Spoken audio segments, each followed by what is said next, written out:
So once again, and this is especially appropriate with social media, is we have our hashtag, hashtag SBDC Bootcamp. And I've been using this on Twitter. So if you go to Twitter, I've been posting articles. I didn't get a chance to post anything about social media this morning, but I'll do it right after. And you can use this hashtag. And we're going to talk about hashtags because hashtags are really, really important, whether it's Instagram, LinkedIn, Facebook. You really, really need to make sure that you're using hashtags to get your content into the right places and into feeds. So with that being said, this is a little thing I've done before, and it could be a little outdated, but I think it kind of really, really succinctly and in a fun way explains how each of the social media channels work. So this is called Social Media Explained with Bacon. You may have seen this before.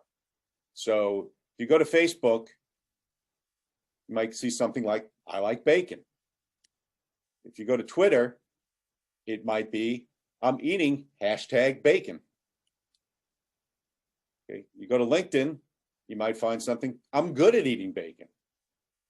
And Foursquare is, this is where I eat bacon. YouTube would be, watch me eat my bacon. And maybe in Instagram, it might be something like, here's a vintage photo of my bacon. And then in Pinterest, you might see, here's a recipe with bacon. So that's just kind of a fun way to see how the differences and how people use these different social media platforms. Now, TikTok is in there now. It's huge, very, very big with the Gen Zers and millennials. I tend to not focus on that as much in my own business for sure, because that's not who I'm trying to reach. But it is becoming an important platform. And if you are trying to reach those people, you need to pay attention to it. So just a few things here.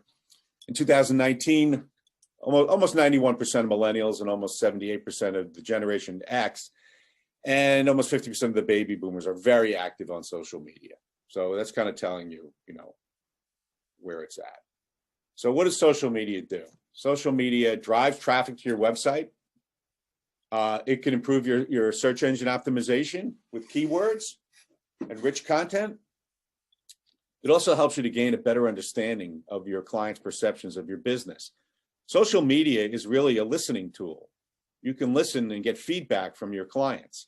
So when someone says, I'm having a problem, that's an opportunity for you to communicate with your clients or better understand, hey, I'm getting a lot of flack over this one product or something, or maybe it's not clear and I'm getting a lot of people asking these questions, or a lot of people are confused about something. Well, social media is an excellent, excellent tool to help you better understand, what your clients are, what they're trying to get out of your business. So, and of course, social media will definitely help to increase awareness of your business.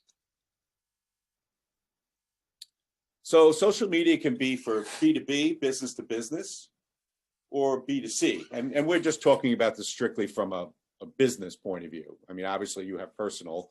I do not use Facebook personally. I absolutely do not use it at all. I use it for business. I place ads on Facebook, but personally, I'm not on Facebook. But you still need to recognize that it is an important tool for businesses and things like that. So you can see by this chart that how B2B and B2C companies are using social media. So in Twitter, it's much more B2C. Facebook, it's way more B2C, business consumer. But then you see LinkedIn, boom. LinkedIn is B2B. So LinkedIn is your business to business marketing. So if you're maybe a professional service company or someone like me, I spend the bulk of my time on LinkedIn. That's where I spend my time on social media. And then of course you can even have a blog too as well, which would also be considered, social. So Facebook, Twitter, Instagram, Facebook owns Instagram. Those are primarily B2C, although Instagram is getting heavily into B2B now. A lot of businesses are using Instagram. Huge, huge thing. So I'd like to go through each of the major platforms and be a little bit of a breakdown of information. So the big one, of course, is Facebook. 68% of all internet users in the US are using Facebook. The majority of marketers believe it's important for lead generation. and users share over 2.5 billion pieces of content every day. I mean, it's just tremendous, right? The amount of information that goes out there. And now the election is over, and we've had a lot of interesting conversation about social media. And without getting into politics at all, I think one of the challenges that we're having is that people tend to, follow and share and post and like things that, of course, reinforce their beliefs and their party affiliations. So guess what? They start to keep getting more and more information like that. So gradually you become a universe of just information, just from your point of view that's being served up.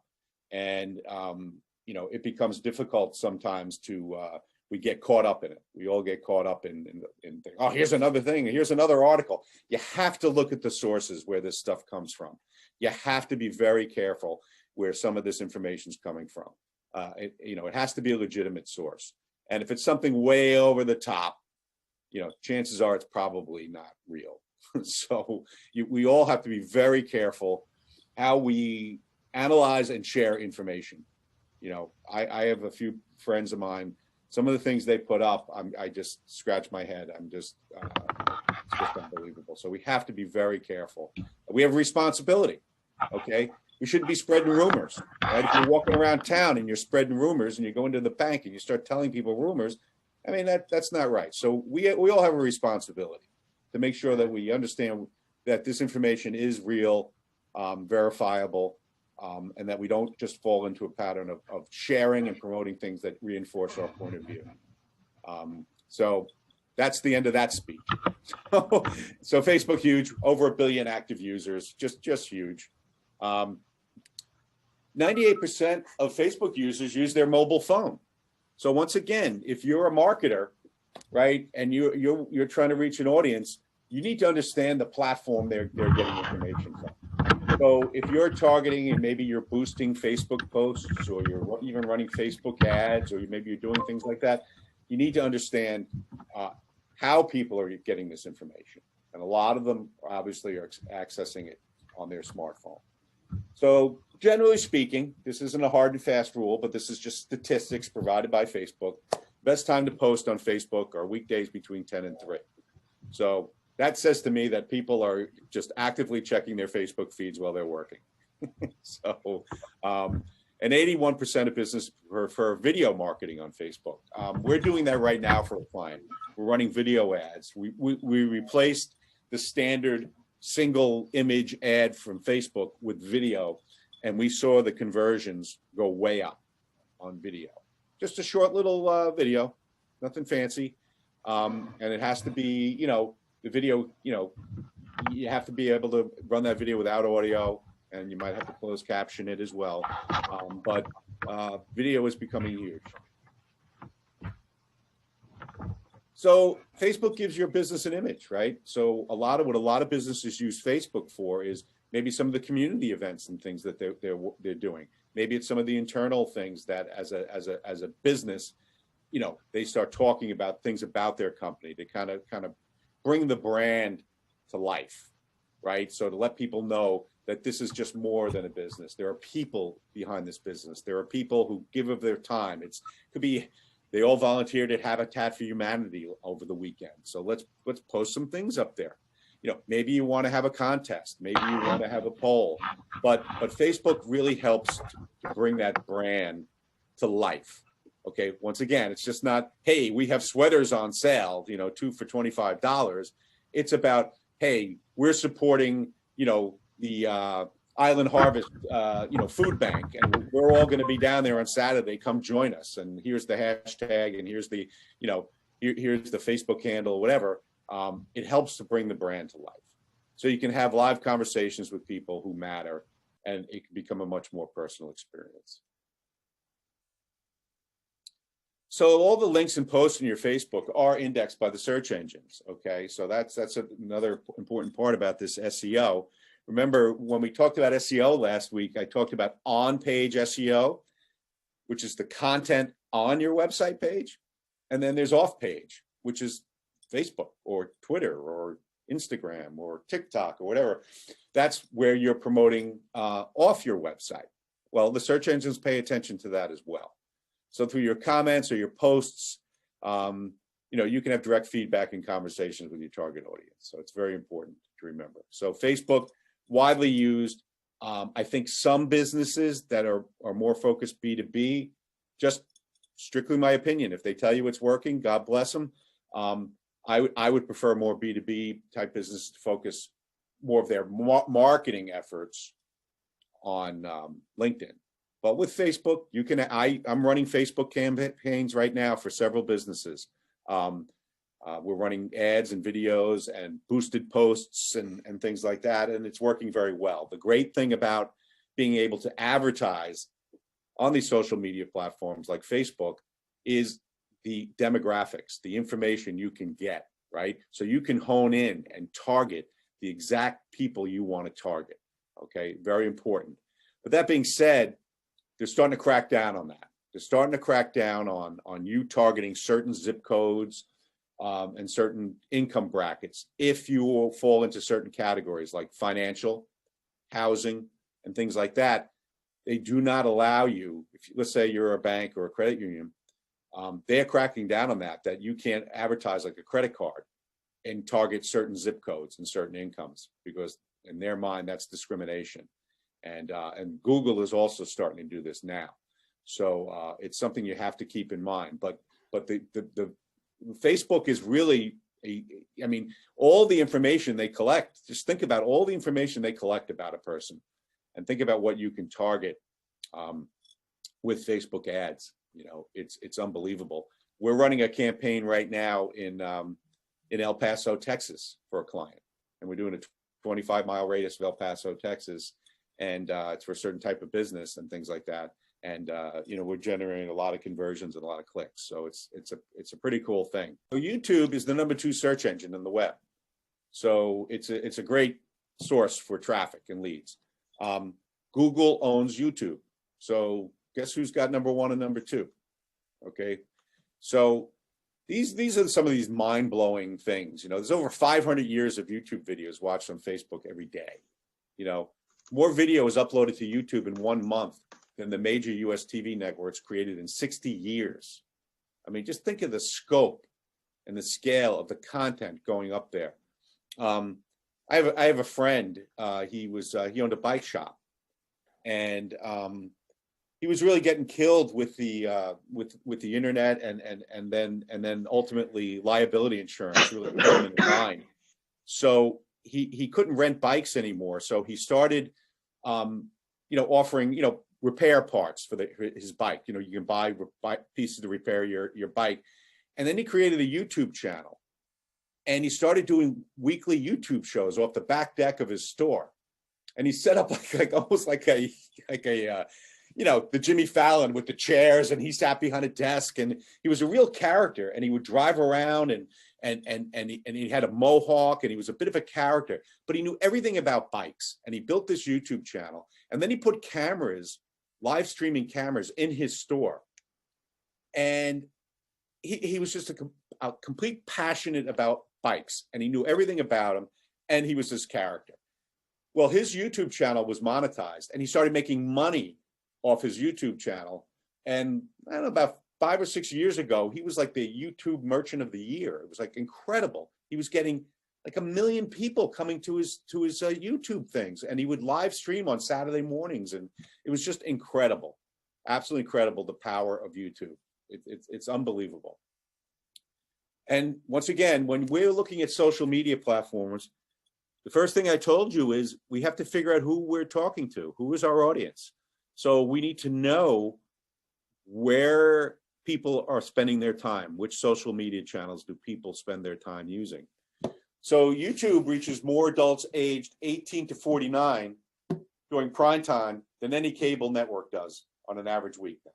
Okay, people need to understand this. Like people need to go. I have clients, right? Right now they're like, still doing radio, still advertising on cable, and they're telling me they want to reach millennials, and I'm telling them that they're completely going about it the wrong way. And I think this old way of looking at things. It's kind of like a safety net. It's something people feel comfortable with. It's something they know. But what they need to understand is that more and more people are spending their time watching videos on YouTube or Instagram or TikTok, whatever they're doing. Like my son is 23. I don't think he's ever, I mean, and I would say in the last couple of years, I've never seen him watch regular TV, like cable or anything like that ever. He doesn't even have it in his house. He's got just, streaming video, and he's constantly on TikTok and he's constantly this. He never steps foot in a bank. He Venmos his money. He gets his news from alerts coming into his phone. He doesn't watch it. The weather, he's not going to News 12 to find out, what the weather is. They get it on their phone. Everyone's getting it on their phone. So you have to really open your mind as a business owner and understand that none of us are experts. And I always say this, but none of us are experts. Experts are people who had success in the past and try to replicate that success the same way over and over again. Okay. And they think because it worked in the past, it will work again. And that is no longer the case. Okay. We all must be beginners, and we must ask ourselves a very simple question. What if? What if we advertised on YouTube? I'm doing remarketing on YouTube right now. So someone goes to my client's website. They go to my client's website. They really leave. They go. Then they go to YouTube. I'm serving them up ads on YouTube for my client, following them up. Okay. They have another thing. They have these little bumper videos, these little videos you can pre-roll videos, they're called, where before a video starts, you'll see an ad. We've all seen it, right? So now I'm starting to place pre-roll videos on for my client's behalf. I'm trying to get them to move that money out of, more traditional media into these things. And one of the biggest advantages, of course, is we can measure this. So if we're running a video, pre-roll video, we can know the percentage of how many people watched half the video and clicked off it. How many people watched the whole video? How many people just watched the first 2 seconds and clicked off it? So it's valuable information. You have to open your mind. You have to say, what if? You have to think out of the box. The traditional ways of doing things are, I'm sorry to say, are becoming less and less effective because it's just too noisy of a marketplace. I mean, when you think about how many terrestrial radio stations we have on Long Island, okay, the top radio stations, which are like WALK, like BLI, they're only getting not even like 22, 23% of the marketplace. I mean, think about that. There's like 50 radio stations here in our market. So, it's carved up, and who's listening to it? Like, I haven't listened to a terrestrial radio station in probably 5 years. Like, I just, and if I did in my older car, the second a commercial came on, I hit the preset to the next radio station, and I hit the preset again. So if you're an advertiser, that's not helping you. So 96% of all teens in the US are on YouTube. Hello, you're trying to reach teens. There it is. Okay. Great things for, how-to videos, right? People go to YouTube all the time. I just did it. I had to change a headlight in my son's car. So I went where YouTube, right in my driveway, put the phone on the engine and hit play. And I'm like, okay. And, I do it all the time. How did I fix a leak?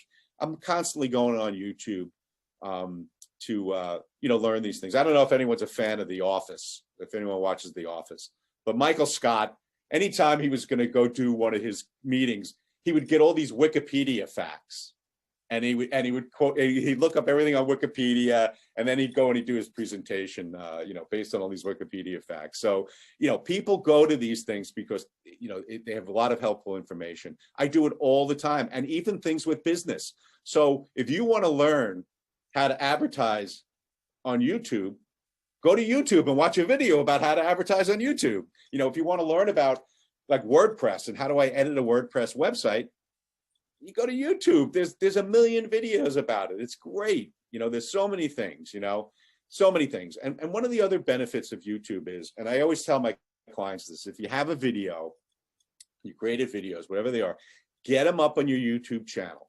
Get them up there first. Post them up there, tag them, put them up there. Okay, create playlists. Like you can create playlists in YouTube. So think of your like your YouTube channel as like I joke about this, like channel 11. Like the younger people aren't even going to know what I mean. But channel 11 runs reruns. Right? They run all these old TV shows, and then they have some new TV shows they created. And your YouTube channel is the same way. You're going to have your videos that you created, but you're also going to find other videos that you find valuable, and you can add them to your playlist so that you can have your reruns like channel 11. You can have like the honeymooners, I mean, you have, so if you find a how-to video about WordPress, and I'm a WordPress developer, I may add that to my playlist. So you can curate other people's content, right? And share that and promote that. And one of the big benefits of YouTube is you take a video, you can easily get an embed code under their share button, and you can grab this little piece of embedded code of that video, and you can post it on a blog post. You can post it on a page of your website, and that video appears right there in your blog post or on your website. So that's a huge thing. And I always encourage my clients to put the videos on YouTube first, tag them, and put them there. Because as we started out saying, YouTube is the #2 search engine to get your message across. And then it also, there are a certain percentage of people that don't. It's a numbers game. So yes, this is a thing we have to deal with all of advertising, is this avoidance where people can avoid being marketed to. So they make these, I think they're like little 12-second, I think they're called bumper videos, which you can't skip them.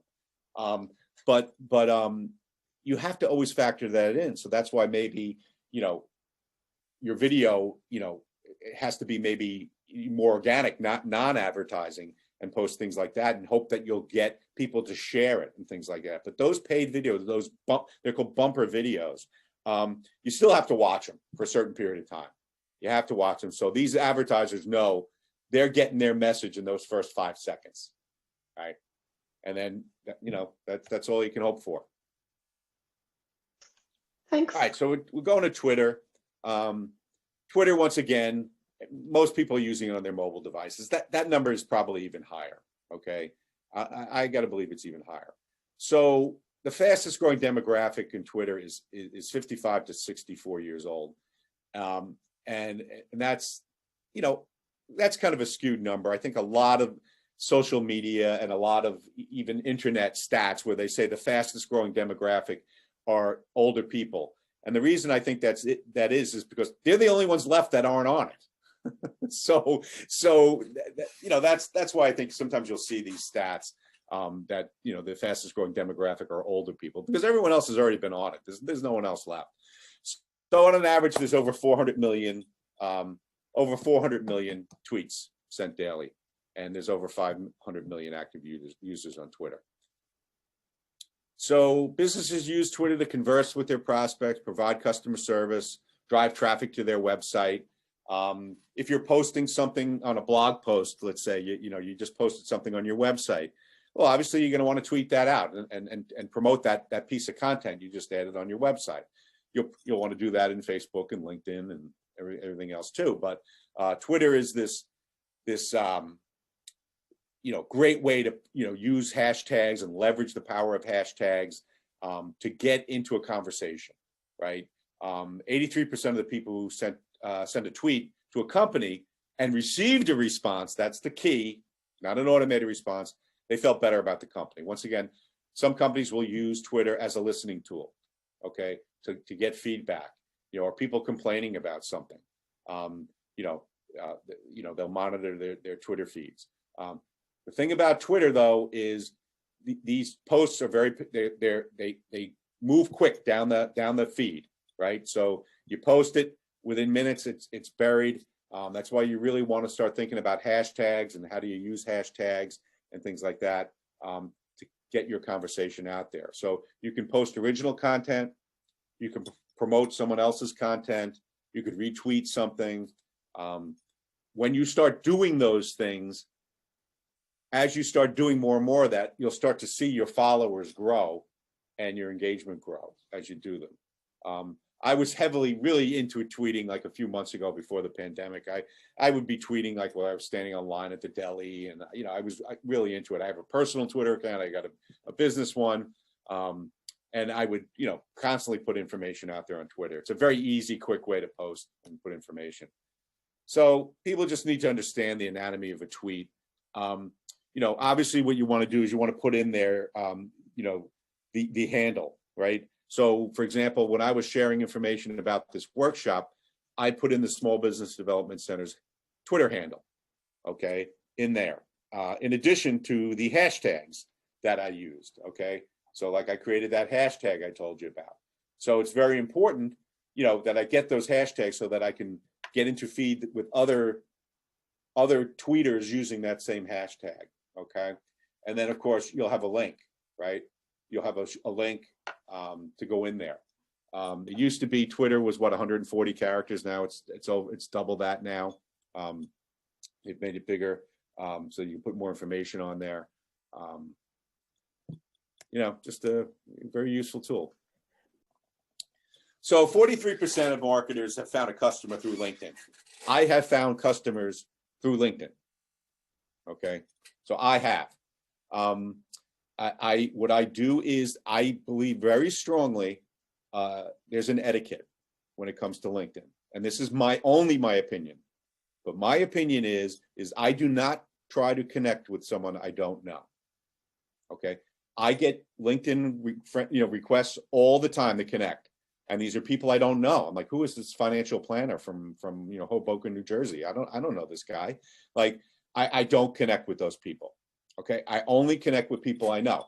So if all of a sudden I meet someone at the Small Business Development Center workshop and we say hello, while we're having coffee, and we talk about our businesses, yeah, I might go back to my office and reach out to them in LinkedIn and say, hey, great meeting you this morning. Let's connect. I will diligently do that. If even a new customer that calls them and says, oh, I'm just interested in your services, or once I establish contact with them, I will try to connect with them. Now, if there's a target, if I'm targeting an individual from a company and I don't know them, but you can use LinkedIn to see, well, is there anyone in my group that does know them, right? So they can say, oh yeah, Ronnie. Yeah, Ronnie knows this person. Well, I may do one thing. I may call up Ronnie and say, hey, Ronnie, would you be willing to just send out a little introductory email? Or I don't really feel comfortable doing this. I may say, hey, I connected with Ronnie Rosen, and I know Ronnie well, and maybe we share these things and connect. I still find that awkward. A lot of business people do not, but I still kind of like it doesn't feel good to me. And like I said, that's only my opinion. But for me to reach out to people I don't know, it starts to become spammy, I think. Just my opinion. Okay. Over 3 million companies have a company page. This is the big challenge. Like people, and someone's going to ask this, so I'm going to answer it right now. Is it better to have a personal LinkedIn page or a business LinkedIn page? And the answer is yes, both.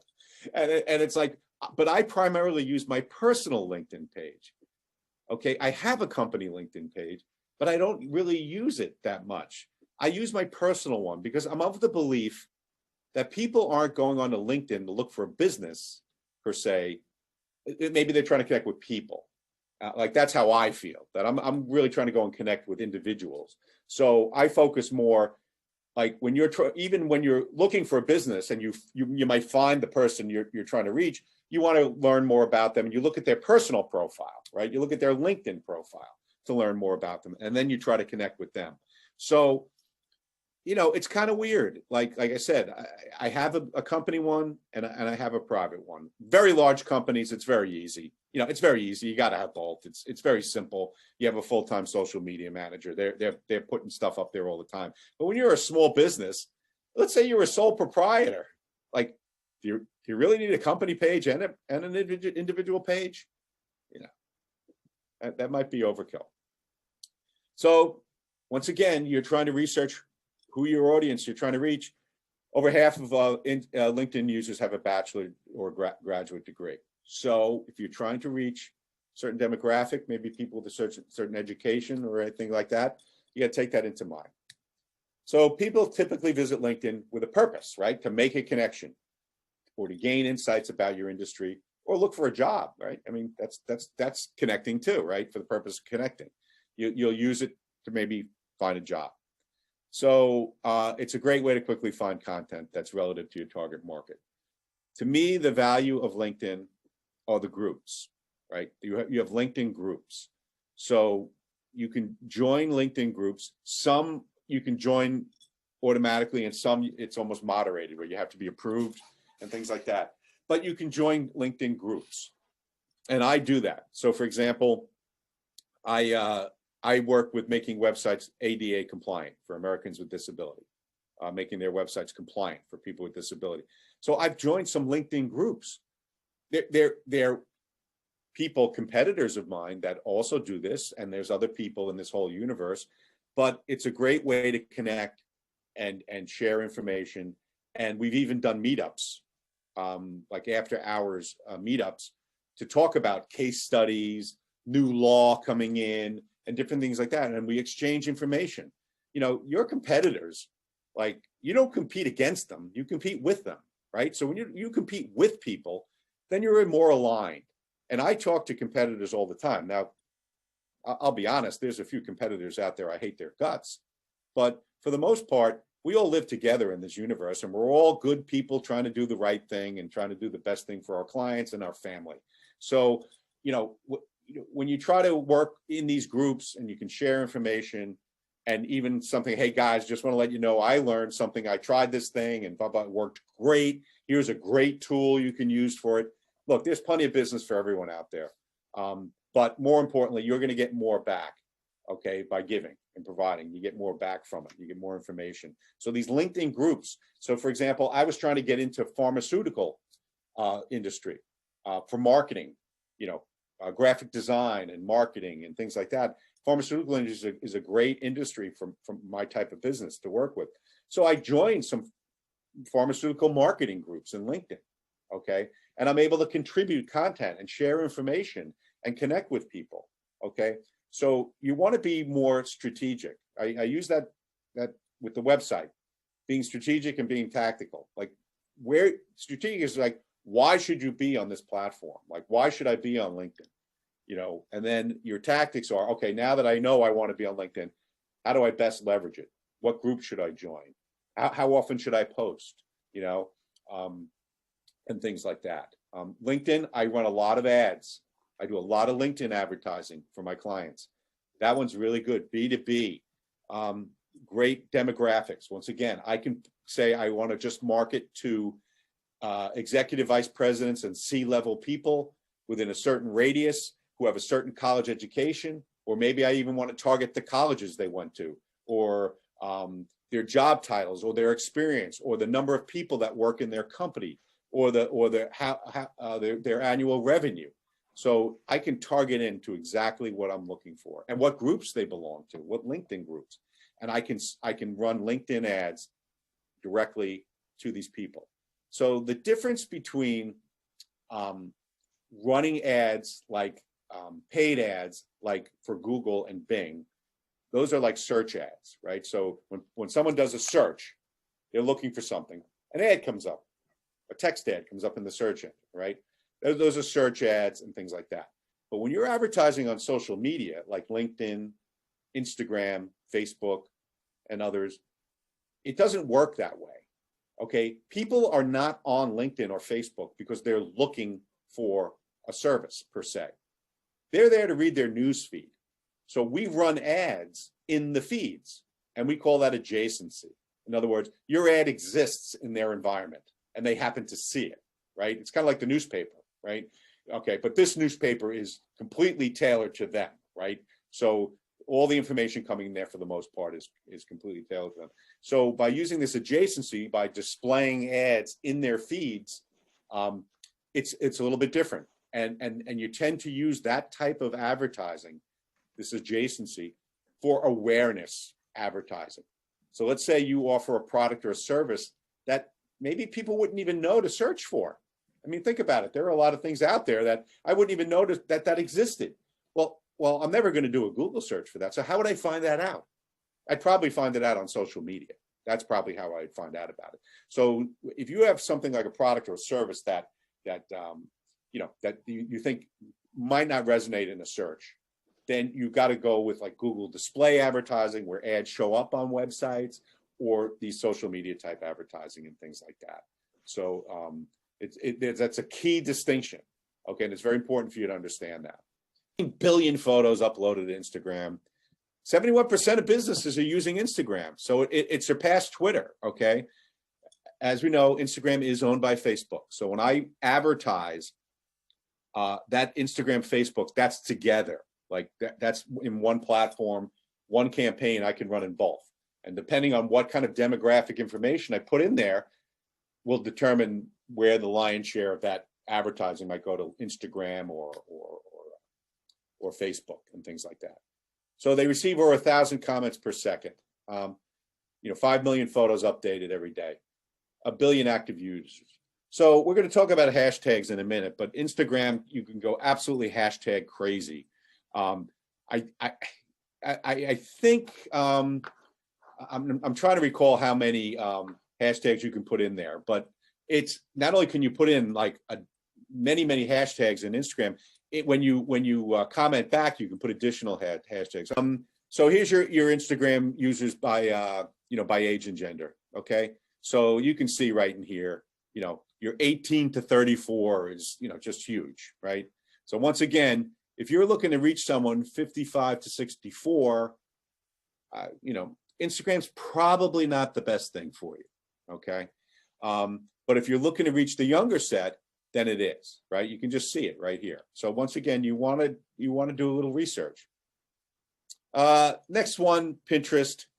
Pinterest, once again, much more female using Pinterest. 80% of pins come from existing content, so it's people repinning something. So if you see something, you repin it and it adds it to your Pinterest boards. I went Pinterest crazy before the pandemic. I have like 22 boards. I had a lot of fun with it. So not only do I put up my portfolio of work I've done in Pinterest, I've also, maybe I should share my Pinterest board. I don't know. We'll see at the end. But I have a board called Badvertising. Instead of advertising, it's Badvertising. So I have bad ads. So for example, I found these old ads of Ronald Reagan smoking a cigarette saying 4 out of 5 doctors recommend Camel unfiltered, or they had this, like all these like weird things, like these old ads that you look at now and you go, oh my God, like these are horrible, like some of these ads. So I have a board because I found that was fun.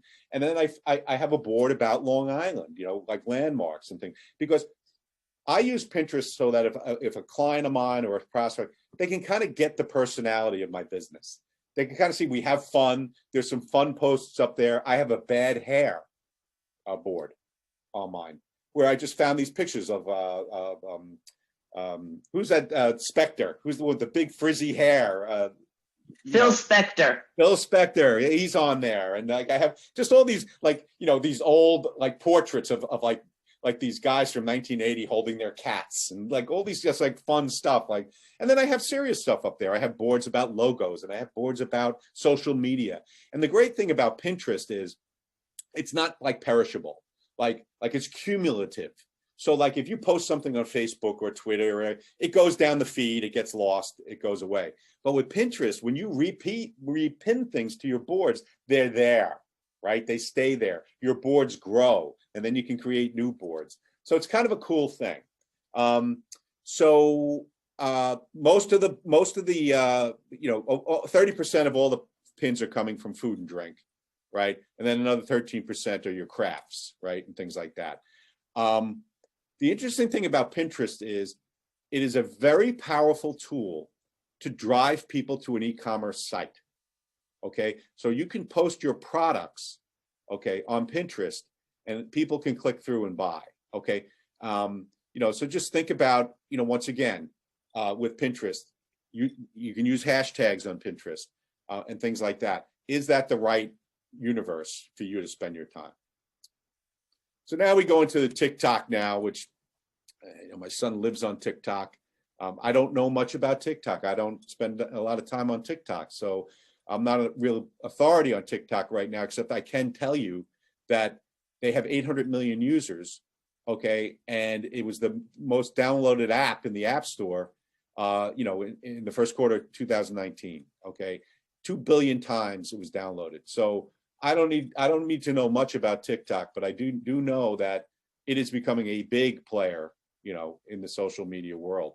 So roughly 50% of their global audience is under the age of 34, okay? A quarter of it's between 18 and 24, right? 1 in 8 adults have joined TikTok, 1 in 8. So once again, so I'm going to just speed it up a little bit. So I wanted to also talk about some more out of the box things that you might not have thought about. Like everyone thinks about Facebook and Instagram, but this app Nextdoor now, I don't know how many people have Nextdoor app. Okay, I have it on my phone. It's like this hyper local neighborhood app where you can connect with people in your neighborhood. Okay, and you can exchange information. Does anyone know of a locksmith in the area? I saw a strange car parked at the end of my block. Did anyone else see it? I'm selling my rattan outdoor furniture. Is anyone interested in buying it? So it's like this hyper local community app that people use, right? And, there's alerts. So this app is over in 260,000 neighborhoods in 11 countries, including the United States. 1 in 5 households are active on this app. So it's becoming a big player. And as a business person, you have to say to yourself, how can I leverage this? How can I use this? And they rely on the power of proximity, a zip code, right? Right down to your local zip code. So if you're looking to target certain zip codes, for example, you're an exterminator or you're a contractor or you're whatever, you can target these zip codes and have ads display on Nextdoor, okay? So you can actually run local deals. They call them local deal ads. You can engage in the community with your own posts. You can share special offers. And of course, you can also, there's reviews. People are saying, stay away from that dry cleaner. They burned my clothes or whatever. So Nextdoor has its own advertising platform, which now I'm starting to put ads on there for my own clients. So it's something you want to pay attention to, okay? Another one that I don't think I did a workshop for you guys. I did one for Miller on Alignable, okay? So I don't know how many people are familiar with Alignable, but Alignable is a free network and it really focuses on small businesses. So think of it, it's focusing in your community for you to really refer business back and forth with businesses in your community, okay? So for example, Alignable, I belong to the Bohemia Alignable group. So there's over 25,000 communities, okay? And like I said, I'm in Bohemia, so I can refer people, I can connect with people, I can post questions on Alignable, I can answer questions, I can put promotions up there. So if I want to advertise, not even advertise, it's free. I could put up there, I'm doing a workshop, I can put it up there. So if you've never used Alignable, you want to get in there and check it out. They have a free version. Now, the free version pretty much limits you to your community. So if you're looking to refer and get referrals, beyond your communities, you'll have to use the paid version. But once again, it's kind of like a hyper local version of LinkedIn, but it's really meant for small businesses to refer each other. That's really what it's about. Okay. So check it out. It's 100% small business owners to connect and exchange referrals. Okay. That's Alignable. So if you don't have an Alignable account, go set one up. It's free. It's easy. All right. So we're going to just kind of summarize here. So the big part about social media is to increase awareness, right? We want to avoid those promotional messages. Remember what I said, the 80-20 rule. We want to focus on meaningful content, just like on your website, right? We want to focus on it to provide a strong personality. Remember what I said to you guys. Spend your time focusing on why you're different, okay?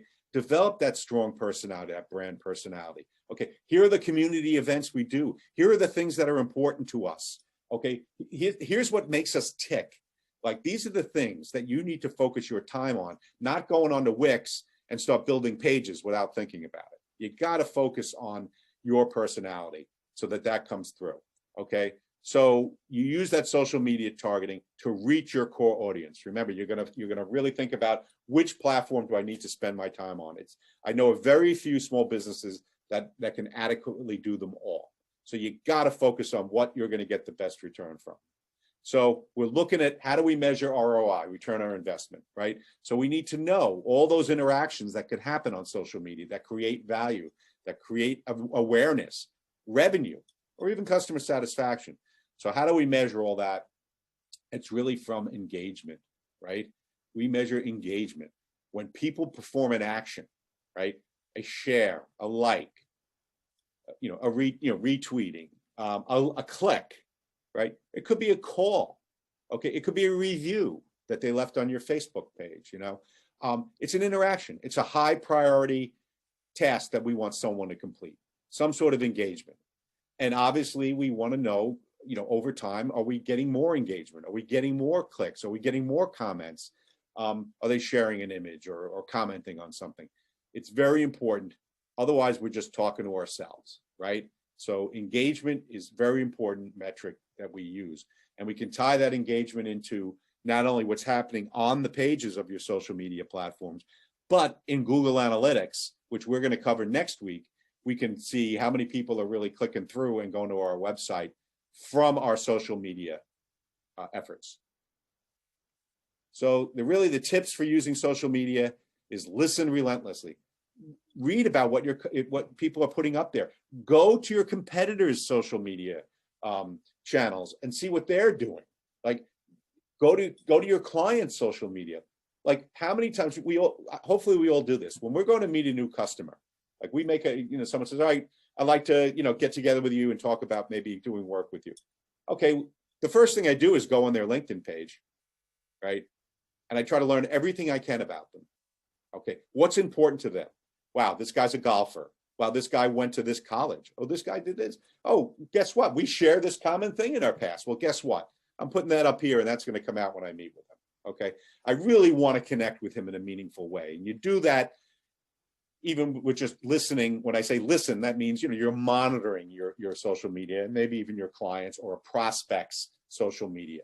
Like, if you're going to go in and meet with a new client and you go to their social media channels and find out, oh my God, wow, their big pet cause is Island Harvest. It's like everything to them. Well, it's good to know. It's good to know, and things like that. So it's really important. Or maybe they launched a new product, or they launched a new thing, or they opened a new headquarters. Like, this is all intelligence. It's all information you need to know. Okay, very, very important. I remember I was up against another advertising agency for this account, and it was a retail account. And I went and met with the owners, but before I went into his headquarters, which was above one of his stores, I went into the store, and I walked around, and I looked at what he was selling and how he was doing it and how things were displayed, and I just walked around. I was young back then. I think I might have done it more because I had time to kill, but I did it. And when I was up there and I met the guy, I commented on how nice his store was. And he said, oh, you went in my store? And I said, yeah, I walked around. I said, you got well stocked, you have a lot of stuff. And then I didn't know this, but it was up for review. And I got a call like a couple of weeks later and said, we're going with you. And one of the reasons why is the other people came in, they never went into my store. They never looked around. They never saw anything of what I was doing. Like, and that meant a lot to me. Like, that's my baby. That's my pride and joy, my store. That's everything to me. And the fact that you took the time to go in and walk around and go in the store, that means a lot to me. Like I said, I think I did it because I was killing time, but we ended up getting the account. So you got to reply immediately. So if someone puts something up there, you got to reply. Okay.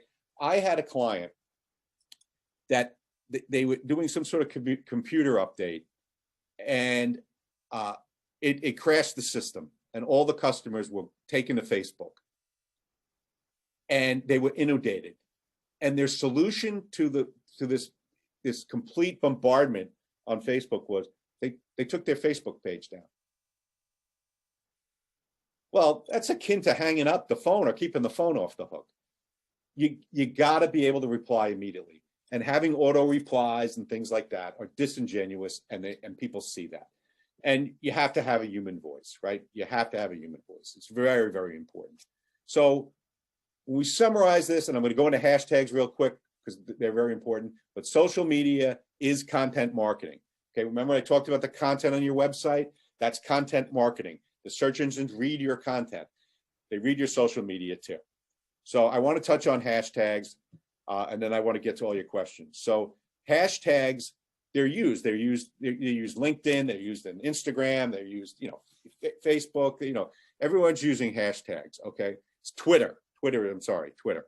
So hashtags help to identify a common topic or theme, okay? Hashtags, they are a critical way to communicate and link within these social networks. Now, what you want to do is you don't necessarily want to come up with your own hashtags.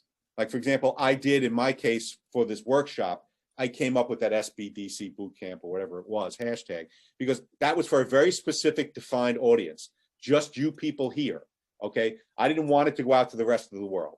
So you want to use and research hashtags that are commonly used, okay? And put them out there, okay? And incorporate them into your posts, okay? So you don't necessarily want to come up with your own for the most part.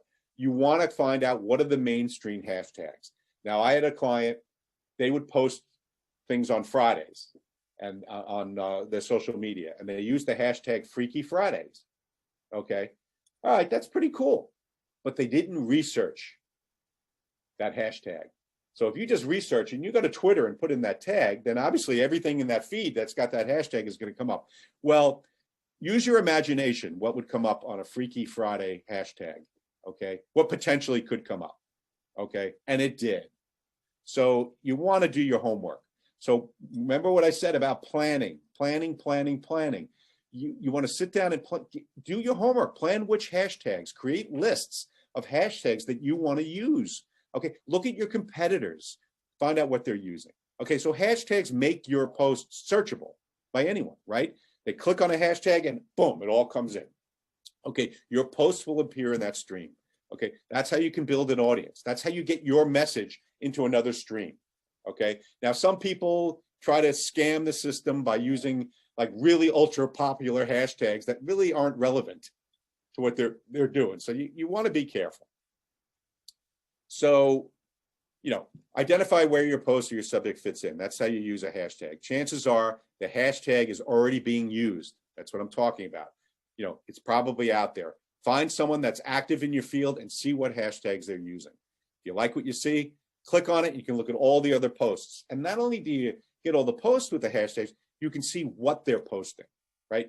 What kind of information they're posting. And you can kind of follow those hashtags, and maybe you click on the link in that tweet, and now you start going down a whole nother place and getting information. So you have all these social media channels. You have to be able to manage them, okay? So you have your Facebook and you have your Twitter and all these other ones. You can use tools like Hootsuite, Buffer, and HubSpot to manage all your posts through one platform. So you can send them out all through one platform. So Hootsuite is really the popular one. They have a free version. Used to be 5 social media accounts you could have up to. I'm not 100% sure what it is now, but Hootsuite, like I said, you can enter blog posts and promote your posts on all your social media channels. You can monitor engagement metrics. It's a great platform for you to set up and you can schedule posts. So if let's say on a Saturday, it's a rainy day, you're just at home working, you could schedule all your posts for the week, okay, and schedule them for times to send them out. And Buffer works the same way. It's very similar to that. It allows you to create your content and share it across multiple networks, and you can preset and share your posts. So that's a very useful tool. And HubSpot is a much bigger universe. Sharing all these social media posts is just one little thing that HubSpot does. HubSpot is a complete marketing automation tool that helps you to send out automated emails, automated social media posts, a CRM built in, and things like that. So those are some tools. I would recommend Hootsuite, but there's a lot of them out there. All right, so these search engines, I spoke about this. They focus on your on-page content of your website. And they also focus to your off-page content, which is your social media. So that's how you build trust and authority, and even link building. Remember, we talked about link building, so that when you link, even on your social media posts, and you link back to your website, you're building links and you're building trust. So the type of content you have is branded content, which is strictly about your business. Doesn't necessarily have to be promotional. Like I said, that 80-20 rule. It could be, just more general information about your company, and things like that. More of that could be the community thing, the cultural aspects of your company, and then non-branded content, which you can share that's specific to the, your industry or field. So like I might share something about WordPress, or I might share something about, social media, things like that. But when we're planning all this out and we want to measure this engagement, not only do we want to have goals, we want to have SMART goals, right? We want to have specific, real numbers with real deadlines. We want to have measurable goals. They have to be realistic or attainable. And we also want to have a timeline. We don't want to just say, well, we hope we get more things. We should set up goals. So like a SMART goal would be, I will acquire 3 new clients for my consulting business within 2 months by asking for referrals, launching a social media marketing campaign, and networking with local business. Okay, that's a SMART goal, right? It's got a time. Is that realistic? 3 new clients? Okay, that's a SMART goal. And it's really important that you come up with SMART goals for your business. This way it helps to tell you, are you on course? Am I ahead of my goals? Behind? Very important. So you want to quantify your efforts. This is part of that engagement and measuring. How many engaged users? How often is your post shared? How many people are submitting an online form? How many people have clicked to go to your website? We want to be able to quantify our efforts. So it all comes down to social influence. I talked about this. Its influence is the ability to drive an action, to get them to do something, to click, to call, even if it's calling. When you share something, you want people to respond. That's called influence. Okay, very, very important. Social media and SEO. Okay, so that social authority, individuals or organizations are recognized as experts. And that goes to the same as the content on your website. Okay, very, very important. And when we're talking about sharing content on a website, you'll have your original content, but that's really difficult to continually put original content out there. So you can curate content. You can find content from other sources and create feeds, like news feeds. I don't have it listed here, but the one I use a lot is Google News. I set up feeds with topics, and I can pull content and articles, and then I read those articles, and then I share them on LinkedIn with my own insight or my own comments saying, this is the most important thing about this article, or I completely agree with this key point here, and here's why. So you can use these content curation tools like Scoop It. I use Scoop It as well, where it actually, Scoop It's a great tool. We could do a Scoop It workshop where you aggregate all this content based on what topics or keywords you're interested in, and it will pull all these articles into a feed, and then right within Scoop It, you can schedule out your social media posts and share that comment and comment on that content right out of Scoop It. It works kind of like Hootsuite. Okay. Another one is Tag Board, where you can research your hashtags. Okay. You can research hashtags and you'll see them all appear in all these different feeds. So if you want to research your hashtags, we'll talk about that next week. So just in conclusion, because we got questions, I want to get to it. Okay. So you have to start by defining your goals. If it's improving your customer service so customers can reach out with complaints, questions, or concerns, or maybe you want to identify new leads and prospects, you want to find out who your best customers are, you got to identify your goals. And you do that by identifying your audience, right? Who are the people? Who are the demographics? What are their needs, their wants, their habits, right, of your audience? You need to understand that. That's the buyer persona, right? That's the persona, okay? And then you need to plan your content, whether it's your website or the social media. Consider the type of content you want to create or curate, like we just talked about, and what works best for your brand. And then lastly, it's just pair your goals, audience, and content with the right platform, right? Which platform is going to work best for you?